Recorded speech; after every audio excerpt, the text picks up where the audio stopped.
Монголын ариун голомт даалаа их дээдсийн гэвүүлгүй. Үгүй.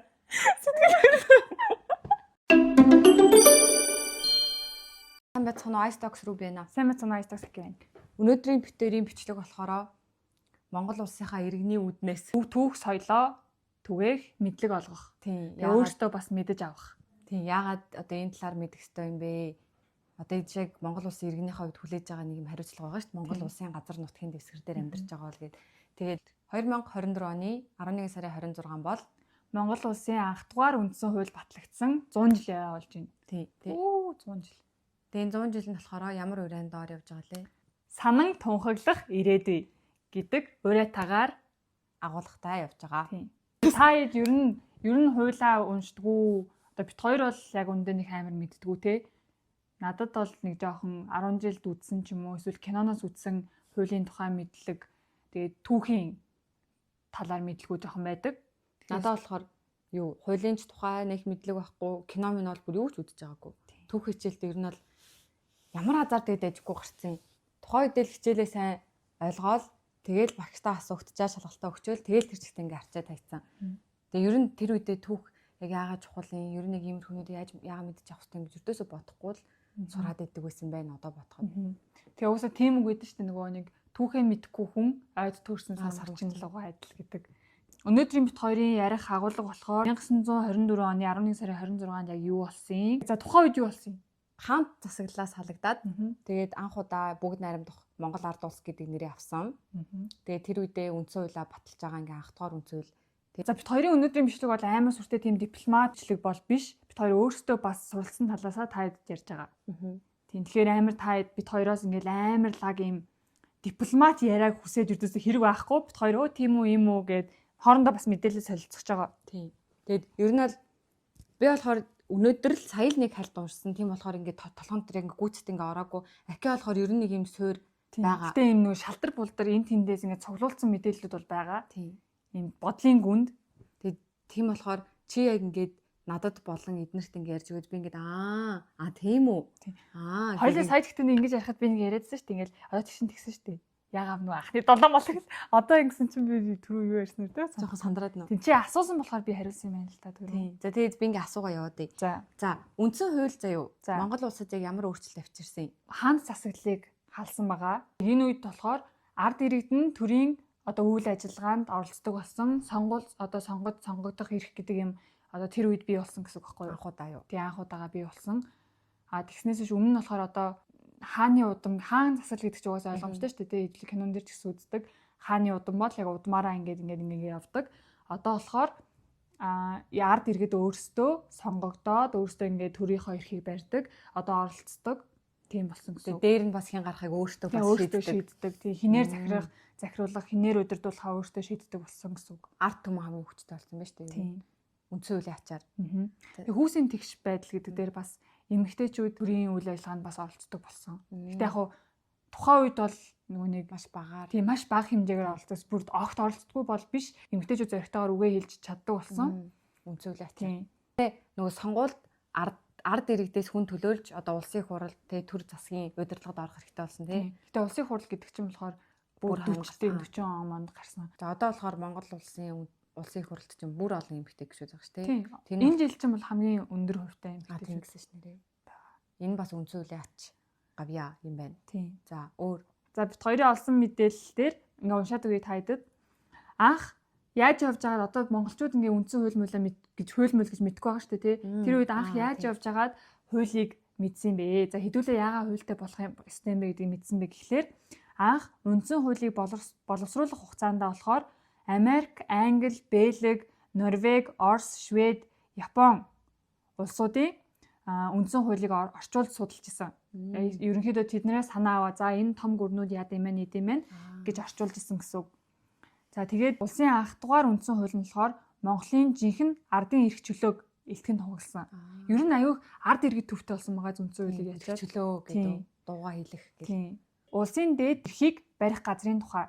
Тэгэхээр улсын одоо бид нарыг ямар хүмүүс удирдах ёстой юм те төр гэсэн үгтэй те. Ямар хүмүүс удирдах ёстой юм тэр удирдлагуудад одоо ямар хүмүүс байх ёстой юм гэдгийг одоо үндсэн хууль дээр зааж өгсөн гэсэн үг. Тэдний бас ирэх үүрэг хариуцлага юм уу? Тэгээд нутгийн захиргааны тухай оруулсан. Тэгээд сонгох эрхийн тухай оруулсан байна. Тэгэхээр нөө ард иргэд сонгогдож болно гэсэн шүү дээ.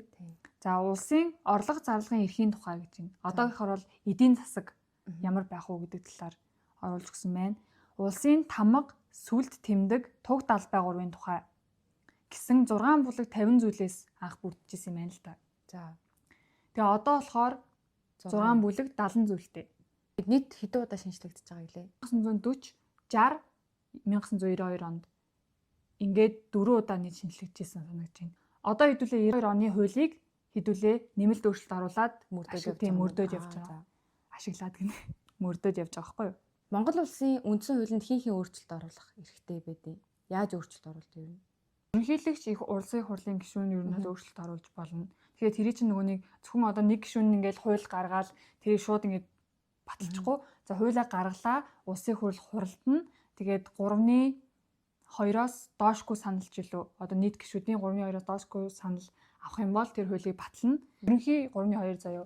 Гэхдээ одоо зарим бас нэг өөр асуудлаас шалтгаалаад ямар хууль баталж байгаа гэдгээс хамаарат. Заримдаа бол 4%-аас 2 гэж лээ. Заримдаа ч тэр нэг ерөнхий сайдын талаар ах дээрсэн баха. Тэгснэ ингэж болон заяа. Ерөнхийлөгч одоо бүх шийдвэрийг гаргах шүү дээ. Одоо улсын хурл бас гаргаад ерөнхийлөгч бас ингээд тэрэнд хориг тавьж болно заяа. Одоо тэр шийдвэрт. Тэгснэ ерөнхийлөгч бас ингээ хориг тавьцсныг нь улсын хурлын гишүүн одоо олонх нь бас ингээ яачих юм бол тэр ерөнхийлөгчийн хоригийг цуцалж болно. Тэгэхээр ер нь бол ерөнхийлөгч гэдэг хүн бас ингээ нэг яг бүр амар бүр эрэхтэй хүн бол ердөөсөө биш. Хамтдаа юм биш. Тийм хамтдаа. Болгонд их эрэхтэй гэдгийг онцгой зааж өгсөн тийм дахиад ийм бүлэг байгаа шүү дээ. Одоо зөвхөн ард иргэд ямар эрэхтэй байх юм, ямар үүрэгтэй байх юм. Ийм бас нэг мэдээлэл байна л та. Сая тус 40 60 92 онд ингээ шинжилжсэн гэсэн шүү дээ хуулийг. Тэгэд энэ одоо шинжилт найруулж өөрчилсөн хуулийг эрдэмтэд заяа эрх зүйн социалист хэв шинжид хамаарах социалист үндсэн хууль хэмээн эрдэмтэд судлаачд үздэг гинэ. Шүүмжилж байгаа гэсэн юм уу тэр нь? Гэхдээ эдгээр үндсэн хуулийг социалист хэмээн тодорхойлж буйн Монгол улсын эрх зүй төрт ёсны хөгжилд тэдгээрийн үндсэн хуулинд оруулсан хувь нэмрийг өгөөсгөж буй хэрэг биш гэдгийг ойлгох нь зүйтэй гэж. Шүүмжлээгүй гэж юм. За ингэж жил бүрийн 11 сарын 26-нд одоо энэ чухал өдрийг тэмдэглэх нь яагаад чухал юм бэ гэсэн чинь улс үндэсний хувьд гүнзгий уул мөр үлдээсэн. Түүхэн хөгжлийн дараагийн үед ч үзэл санаа нь хэрэгцээр байгаа үйл явдал бол 100 тэртээ бүх Монголыг төлөөлөн ирсэн улсын анх дугаар их хурлын төлөөлөгчид үндсэн хуулийг зөөл дараалан хэлэлцэж 1924 оны 11 сарын 26-нд баталсан явдал юм аа. Үүнд хүрэх зам амаргүй байсан гинэ. Чи энэ тухай кино үзчихсэн үү? Нэг дээр үеийн кино биш ээ, нэг 10 хэдэн онд ч юм уу гарсан тийм кино байдаг байхгүй юу? Та тэгээд ер нь яг энэ хуулийг бас амар судлаад үзээрэй. Би ч нэрээ ийм эрэхтэй билүү? Тийм ийм эрэхтэй маань, ийм үүрэгтэй маань, ингэдэм маань гэл юм сонирхолтой зүйлс амар их байд юм лээ. Ханаас унших юм? Ханаас гэхээр Legal Info гэдэг сайт байгаа. Тэрэн дээрээс уншаарай. Энд хүрэх зам амаргүй байсан гэдэг гэж байгаа шүү дээ. Одоо ингээд зүгээр ингээд ярихад болохоор за ингэж за хэдүүл хаан засаглаа халигөө халчи за ингэж байгаа ингэж гээд ингээд амар амархан юм сонсогдоод байгаа байхгүй. Тэгээд тэнд хүрэх зам амаргүй байсан гэхээр яг юу туулсан гэж болох юм чинь. Дайн орох уу? Орно шүү дээ. Одоо тэгэл одоо хоёлын энэ чинь ингээл зөвхөн 20 том тэмцэл 24 оны лимиг ярьж байгаа. Тэнгүүд 24 онд энийг болох гэж тэрний өмнөх нөгөө нэг ардын хувьсгал ялах ч юм уу те манжийн дарлал гэл амар хэцүү юмнууд бол их байгаа. Надад бол яг ингээ нөө түүх эднэр ингээ уншижсэнээс хамгийн тод үлдсэн юм бол манжийн дарлалын үе юм шиг санагддаг. Монголчуудын угаас амар хэцүү байсан үе штэ. Манжууд амар цөөхүүлээ монголчуудыг амар гарч авсан штэ. Тийм. Дээд үеийнх нь ингээ хаар чивтээр бид нар ерөн бүгд гоё ингээ эрхчлөөтэй амьдарч байгаа юм байна. Үзэл бодлоо илэрхийлдэг болж байна. Өнгөрсөнд ер нь бол ингэж их тэмцсэн одоо тэгэл тэр нэг анхны 7 гээл тэ одоо эмгтээчүүдийн бас нийгэмд эзлэх байр суурь тэрний ачаар айгуу дэжгүй дэшээ өсөж байгаа гэдэг. Тийм. Эмгтээчүүд одоо л амар байна шүү дээ. Ер нь гэхдээ сүүлийн жилүүдэд эмгтээ хүний нөлөөлөл бас амар их байна те. Тийм. Тэгээд тэрний ачаар чивтээр бас ингээ сууж ийн. Чивтэр их дарагдаг гэсэн бол чивтэр үзэл бодлоо эрхэлж чадахгүй юм байна. Хоёр зүгээр гэртээ аягаа угаагаад байж юм ээж. Хүүхд төрүүлээ байж. Эмгтээ хүн юм чинь зүгээр дугаа гэлөө. Тийм. Тэгээ үндсэн хөлмөлийн ачаар маш олон хүмүүсийн ачаар битээрээс ингэ дуугаа илэрхийлэх боломжтой болж байна. Тийм. Одоо 11 сарын 26 100 жилийн ай гэж бид яриад байгаа шүү дээ. За энэ өдөр бол гой юмнууд болж байгаа. Энэ жилийн 11 сарын 26-нд бүгд найрамдах улсыг тунхаглаж анх дугаар үндсэн хууль баталсны 100 жилийн ой санан тунхаглах ирээдүй агуулгадоор зохион байгуулагдаж байгаа. За 11 сарын 23-наас 11 сарын 30-ны өдөр хүртэл Монголын үндэсний музейд санан тунхаглах ирээдүй үзэсгэлэн олон нийтэд нээлттэйгээр зохион байгуулагдана.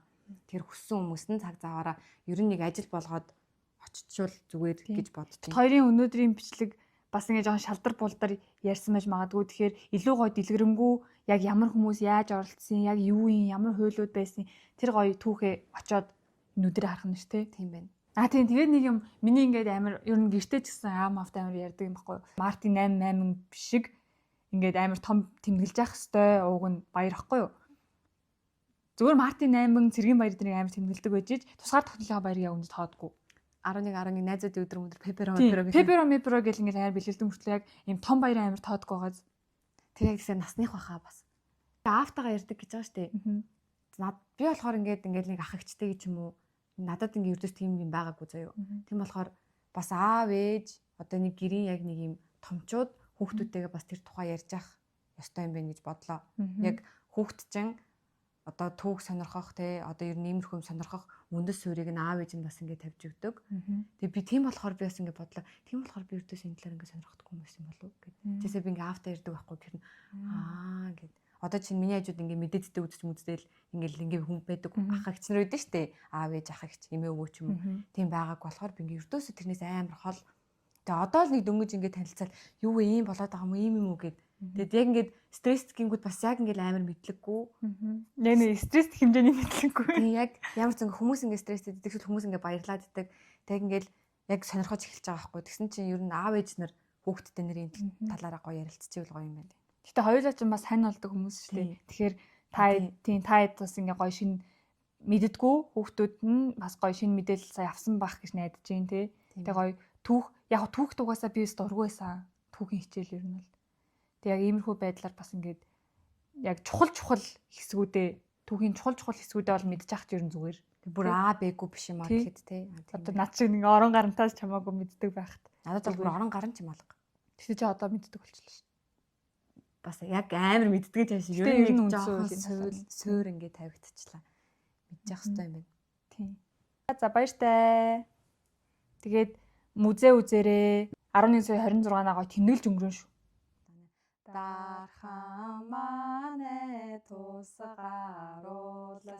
даяар Монголын ариун голомт далай ихтэйсэн Үлдэхгүй. Үгүй.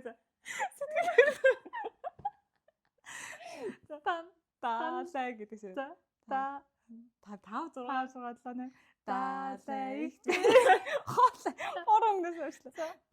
Далай за 5 сугаалаа. далай ихтэйсэн Инээчгүй. Үгүй мартчихлаа. далай ихтэйсэн гиген үйлээс дандаа за дандаа 6 талаа. Дандаа далай гэдэг. За 5 сугаалаа. Далай ихтэйц за 5 6 талаа.